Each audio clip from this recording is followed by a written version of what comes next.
আসসালামু আলাইকুম বন্ধুরা। আমি আজকে সন্ধ্যায় ট্রাই করব ক্যারামেল টি। এটা চিনি গলিয়ে ক্যারামেল তৈরি করতেছি। এরপরে এতে আমি পানি অ্যাড করব। দেখুন অনেক ধোয়া ধোয়া হয়ে যাচ্ছে। এবারে আমি এতে পানি অ্যাড করব।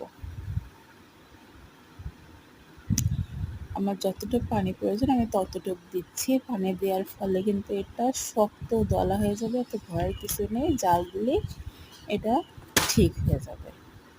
এরপরে আমি এতে অ্যাড করব চা পাতা। আমি একটু বেশি লিকার খাই, এর জন্য আমি একটু বেশি চা পাতা এর ভিতরে অ্যাড করলাম। এবারে হাই হিটে বলক আসা পর্যন্ত আমি এটাকে জাল দিব। দেখুন আমি একটু নেড়ে দিচ্ছি।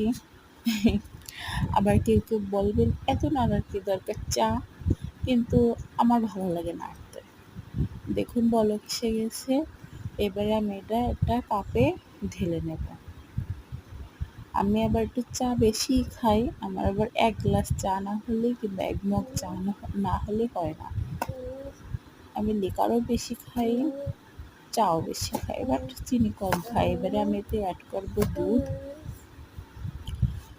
আমি আবার একটু দুধ চা পছন্দ করি, আর লিকার চা হলে চিনি বাদে আদা দিয়ে খাই। সন্ধ্যার নাস্তা রেডি। ধন্যবাদ সবাইকে।